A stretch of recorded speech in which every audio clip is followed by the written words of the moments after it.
Bonjour à tous et à toutes. Je suis heureuse aujourd'hui de partager avec vous un sujet qui me tient à cœur et qui est relativement tabou, voire presque inconnu du grand public, puisqu'il va s'agir de vous parler de l'incestuel. Vous avez bien entendu le mot incestuel et non pas incestueux ou incestueuse ou inceste tout court. Bien qu'il s'agisse bien entendu de la même famille, puisqu'il s'agit d'abus psychologiques, voilà, d'abus psychologiques intrafamiliaux autour de la sexualité. C'est-à-dire que c'est un petit peu comme l'inceste, il y a un passage à l'acte, il y a une agression sexuelle, un abus sexuel dans le corps, dans la matière, quelque chose de physique. Et l'incestuel, en fait, c'est tout le climat. C'est la même chose, mais sur le plan psychologique. Donc, ça va être beaucoup plus euh, euh, délicat à dépister. C'est quelque chose de presque invisible, et pourtant, ça fait des dégâts redoutables dans le psychisme de l'enfant, puisque ça touche les enfants.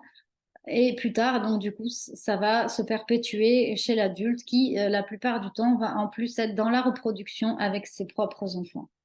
C'est pour ça qu'il me paraît vraiment essentiel et vital de pouvoir parler de ces choses-là, de ne pas avoir peur d'en parler, de ne pas avoir honte, euh, et de pouvoir être en- informé, parce que si on est informé, alors on a conscience. Et si on a conscience, alors on peut agir, on peut réagir, on peut mettre de la lumière là où il y a besoin d'en mettre.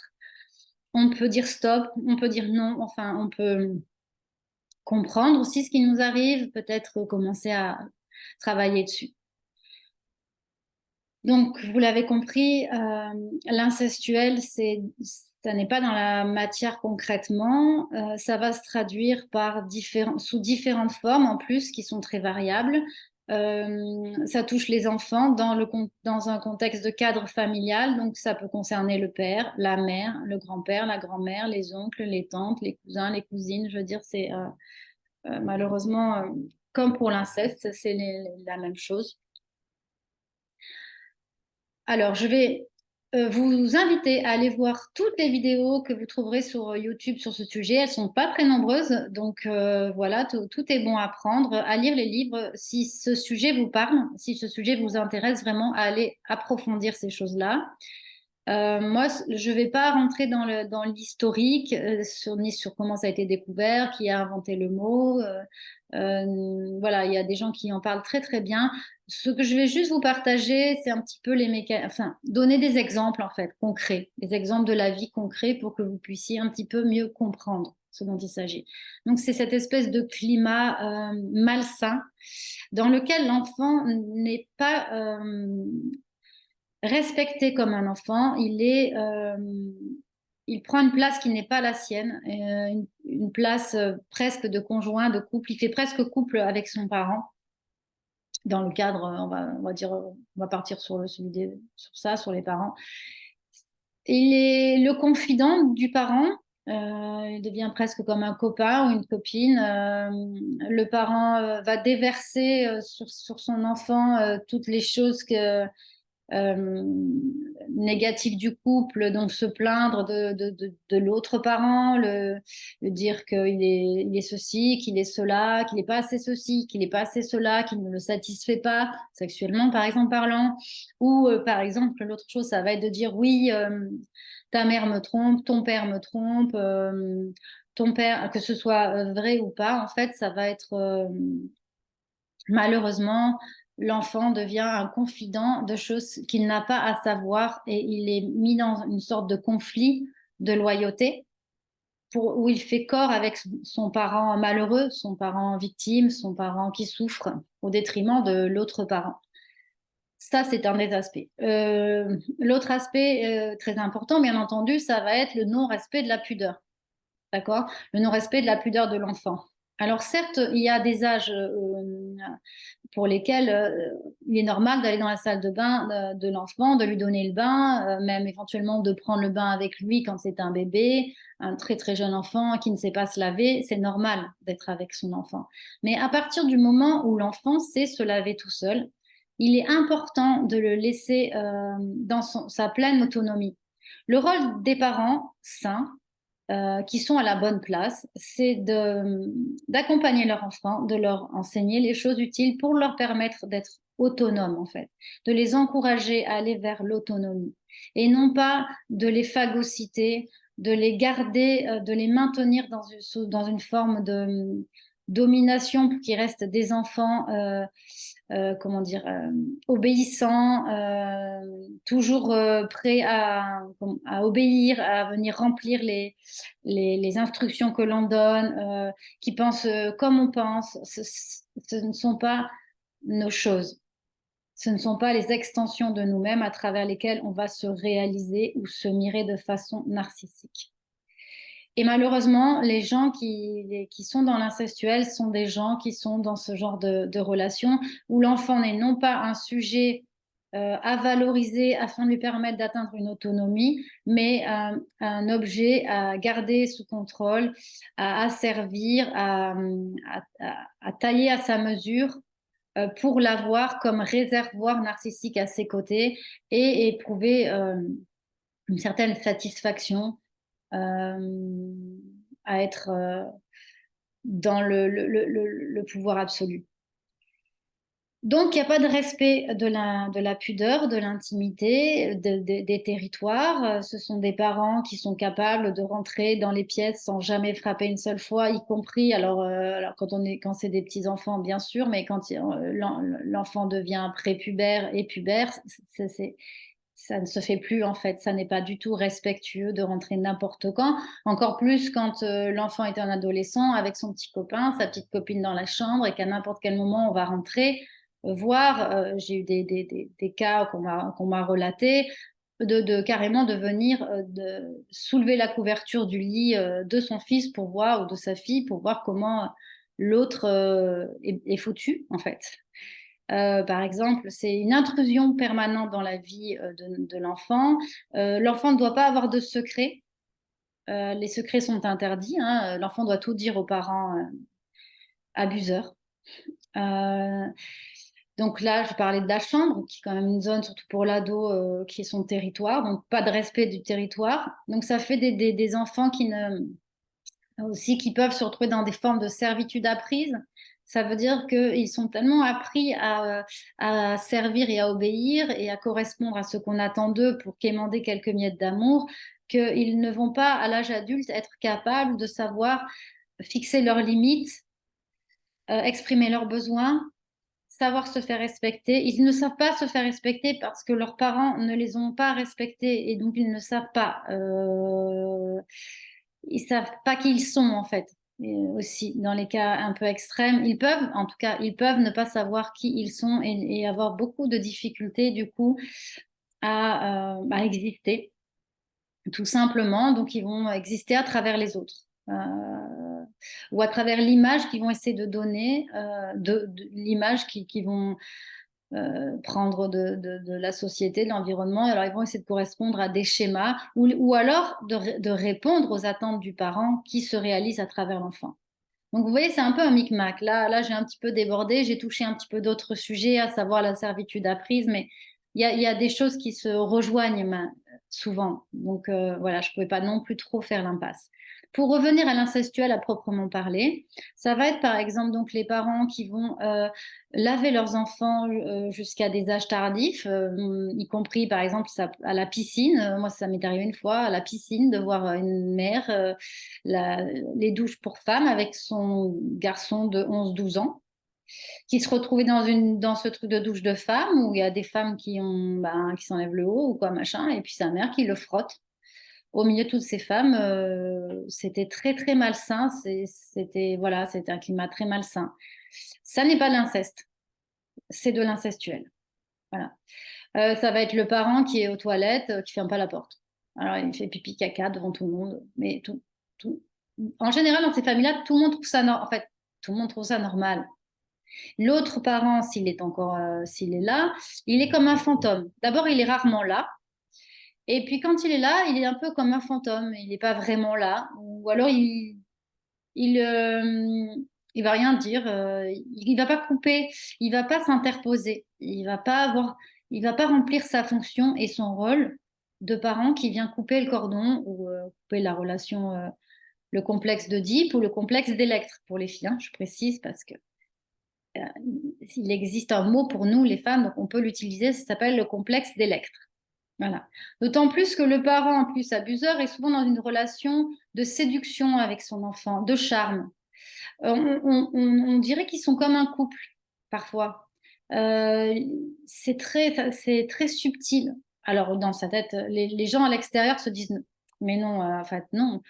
Mais en fait, c'est, c'est très subtil, en fait. Donc voilà, je vous ai parlé du non-respect de la pudeur, de la nudité, bien entendu. Donc ça va être le parent qui considère que c'est très bien d'être à poil, donc il va être à poil quasiment tout le temps en fait, hein, quel que soit l'âge de l'enfant chez lui, il va s'exposer en fait. Il va s'exposer même des fois, euh, par exemple, il va laisser tomber un truc par terre pour le ramasser, comme ça on voit bien tout quoi. C'est pas juste voilà. Ça va être quand l'enfant exprime sa pudeur ou son désir de pudeur. En fait, dès que l'enfant va exprimer quelque chose qui ne va pas correspondre aux attentes du parent, il va être rabroué, réfréné, tourné en dérision, ou tout simplement va faire comme s'il n'existait pas, ou comme si on n'avait rien entendu, ou comme si on n'écoutait pas. Si on n'écoute pas du tout la parole, l'enfant parle dans le vide, en fait, et n'est pas du tout respecté. Même s'il réitère à plusieurs reprises sa demande, par exemple, ne pas toucher les fesses, un enfant qui n'a pas envie qu'on lui touche les fesses, à un moment donné, va dire bah, ne me touche pas les fesses, ce qui est un peu normal à un moment donné. Il y a un âge où on n'a pas forcément envie que voilà qu'on nous fasse poète-poète, et l'adulte ne va pas tenir compte de cette demande et va la tourner au ridicule. Par exemple, ah arrête, c'est bon, moi j'aime bien tes petites fesses, j'ai envie de mordre dedans, et puis il va rajouter en plus une agression supplémentaire. Ou ça va être l'enfant qui doit se changer pour mettre un maillot et qui aimerait bien qu'on lui mette une serviette autour de lui à la plage ou quoi, parce qu'il y a d'autres enfants ou d'autres personnes. Et puis ça va être, c'est bon, c'est pas avec le petit kiki que t'as, c'est bon, t'as rien à cacher. Donc là, c'est vraiment très, très, très humiliant, parce que c'est carrément castrateur en fait. Là, on va complètement dénigrer la demande de l'enfant, la demande de respect de l'enfant, ou le fait que l'enfant exprime qu'il est mal à l'aise dans telle situation. Ah, mais c'est bon, ça va, c'est tonton, tu peux bien faire un petit bisou à tonton, allez, viens faire le cheval sur tonton. L'enfant n'est pas, mais si, c'est rigolo le cheval, viens faire le cheval sur tonton, prends l'enfant. Il le force et voilà et ça fait malheureusement c'est le début c'est le début des abus en fait dans la toute petite enfance. J'essaie de réfléchir à pas oublier il y a plein d'exemples comme ça. Moi, j'ai une amie qui me racontait que, par exemple, j'ai une amie qui me racontait euh, que elle s'était retrouvée embêtée parce que son amoureux de l'époque lui avait offert toutes sortes de sous-vêtements, de sous-vêtements sexy qu'il avait acheté avec sa mère, par exemple. Ça, c'est pas normal, en fait. Une mère n'a pas à aller acheter des strings pour la petite copine de son fils. Pareil, ça peut être. Qu'est-ce qu'il y a d'autre? Euh, Ça peut être des trucs très, très, très symboliques. Alors là, pour le coup, il n'est pas question de pudeur ou quoi, c'est symbolique. Par exemple, ça va être euh, une mère qui achète des habits pour son mari, donc pour son homme. Elle achète des vêtements et puis à chaque fois, systématiquement, quand son fils arrive, elle va dire à son fils, tiens, regarde, j'ai acheté ça pour papa, vas-y, essaie-le, s'il te plaît, c'est pour toi. Donc les habits qui sont normalement ceux qui sont normalement pour le père, pour l'homme, vont être endossés par le fils qui prend la place du père, y compris par exemple pour des chaussures ou voilà, l'enfant prend la place, finalement, une place qui est absolument pas du tout la sienne, en fait. Après, ça peut être aussi des parents qui vont, par exemple, faire en sorte que leur enfant les voit faire l'amour ou entende bien les bruits, ou des parents carrément qui vont regarder des films porno en présence de leurs enfants.